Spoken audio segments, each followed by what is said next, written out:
Alright, good evening, good afternoon, Davao City. And ito na yung pinakahuling afternoon coverage natin sa Davao City. Since mag New Year na mamayang ilang oras na lang, no? So midnight. So almost 6 na. So time check tayo, it's 5:56 ng hapon. So malapit na tayong mag 2026 na magpapalit na yung kalendaryo natin, yung ating pitsa, buwan at taon.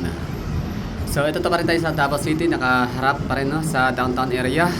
Tapos kita natin yung skyline of Davao City, ganun pa rin. Wala tayong makikita mga fireworks, fire displays, or mga fireworks, firecrackers, no, na nagsisiputukan since matagal na talaga sa Davao City. If I'm not mistaken, if my memory serves right, nagsimula kami dito na magkaroon ng ban starting, hindi talaga yung pagsisimula wala talaga agad, kasi alam naman natin tayong mga Pilipino it takes time talaga, no, na maka-adapt sa panibagong estilo, sistema at yun na nga, kultura.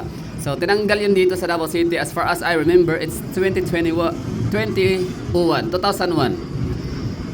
So dati ang Davao City ay isa sa may pinakamaraming mga injuries, no, na regarding or na may kinalaman sa pagpapaputok ng mga triangle, piccolo, bakos ni Judas, plapla, ano pa ba yung mga paputok, no? So anong ba maalala kami mga taga Davao, maaaring limot na namin yung mga paputok na yon, pero as far as I remember, meron kaming magkakapatid kami, no, na talagang paborito namin bilhin at siyang paiingayan namin kapag New Year and Pasko ay yung OG. Og-og, kung tawagin namin og-og. Shout out sa aking mga kapatid dyan, og-og. Diba? So bring back the memories. Nakamiss, totoo, pero hindi rin kasi natin pwedeng isaalang-alang din ang buhay ng iba, diba? Kawawa, marami tayong mga nanarinig sa balita na senior citizen, papunta lang ng simbahan, magsisimbang gabi. Ayun, may mga lasing nagiinuman, payabangan, so natapon, no, aksidente, kahit hindi sadya, from the word aksidente na lang, aksidenteng natapunan yung senior citizen papunta sa simbahan at yun, nasabugan, naputol ang paa. Bata, inutusan bumili ng suka at tuyo sa tindahan. Napagtripan ng mga lasing, ayun, nasabugan, patay, mga ganon, di ba? At maliban pa dyan, may mga sunog din mga naganap dahil sa mga paputok, no? Tapos meron ding mga namatay dahil nga natamaan ng balang ligaw, dahil nga din sa sumasabay sa pasabog, paputok, di ba? Kasi yung iba, mga mayayabang na mga kasundaluhan, kapulisan natin, actually hindi naman talaga sundalo, mga kafgo. Kasi yun naman talaga kung sunong araw, kafgo, para makapagyabang lang, kahit di naman talaga sila, ibig sabihin, hindi naman sila sundalo, no? Baga, kafgos, sila, kumbaga kung sa pulis pa yan, auxiliary sila, parang ganun, no? Anyway, so Davao City, ito yung hitsura namin dito, just like normal days, just like normal nights.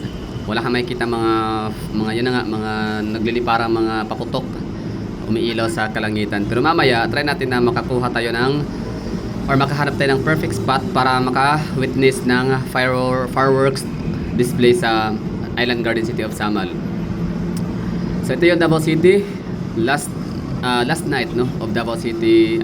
Last night video coverage sa Davao City bago magsapit ang bagong taon. So yan lang ang namin atmosphere, no, napaka simple lang, tahimik, ganyan, no? Kulay, mailaw. So meron tayong mga dito, i-zoom in natin. So anong gusali ba itong mayroong pailaw-ilaw?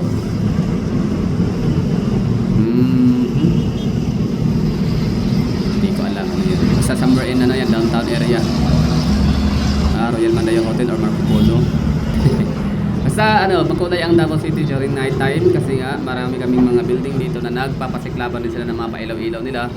So yun lang yung makikita natin dito during New Year's Eve and Christmas Eve. Wala kang makikita dito mga gandahan na mga fireworks display. Ito na lang, ito. Meron kaming dito, natural fireworks display. Lang asa na yon. Okay, never mind. So dito lang tayo, we're facing sa, aabangan natin siya na magpapakita, no, ng kanyang yun, no, di ba? Yun yung mga fireworks display namin dito sa Davao City. Yes, nakamiss, totoo naman, nakamiss talaga yung mga paputok na gano'n, mga bakos ni Judas. Naalala ko dati, wala naman kaming maraming pera, pero yung nanay tsaka yung tatay tsaka nag-aaway sila, no. So Nanay, tatay, laging nag-aaway pagsapit ng bagong taon. Bakit? Kasi pambiling ulam, panghanda, pambiling damit, regalo, pinambili ng bakos ni Judas. Ayun. Sunog yung pera, 100,000, 100 ha, 100 pesos, malaki na yan back in mga late 90s.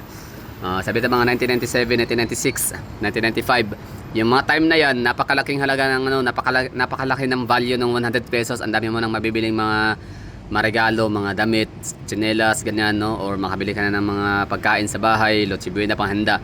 Pero yun, ang nangyari ay biniling bakos ni Judas at isang sindihan, yun, sabugan lahat. Pero syempre, ang enjoyment kasi din naman doon ang pinaka purpose. Pero yun na nga, in some point, itong Duterte family, ito si Tatay Digong, nakita niya talaga na oo, mahalaga, maganda nga siya as a part of the culture, pero sometimes we have to cut the system, na kasanayang sistema at kultura ng mga Pilipino para lang din talaga makatulong, no? Hindi tulong ba, matulungan ang mga Pilipino na makapag-save na imbis pambili pagkain, imbis pambili ng kung ano, mga bigas ganyan, ipambili pa ng mga paputok. At pangalawa, I mean, yun ang magastos. So hindi talaga siya napaka sorry sa term na gagamitin ko ha, pero napaka unwise. Oo.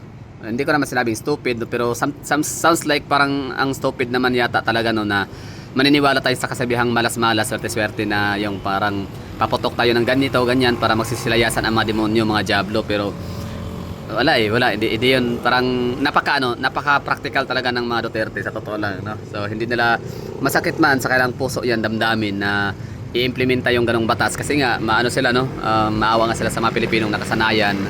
Pero ganun talaga, that's what we call discipline. Masakit pero kailangan.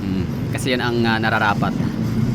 So meron siyang magandang epekto right after. Diba, kita mo, wala kaming dito, wala kaming mga nasugatan sa kamay dahil nasabugan ng mga piccolo o real OG.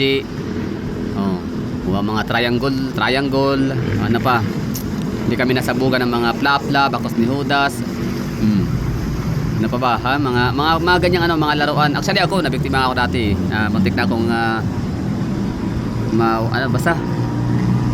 muntik na akong madali sa paputok na yan. Buti hindi ganun kalakas yung paputok na sumabog sa aking mukha.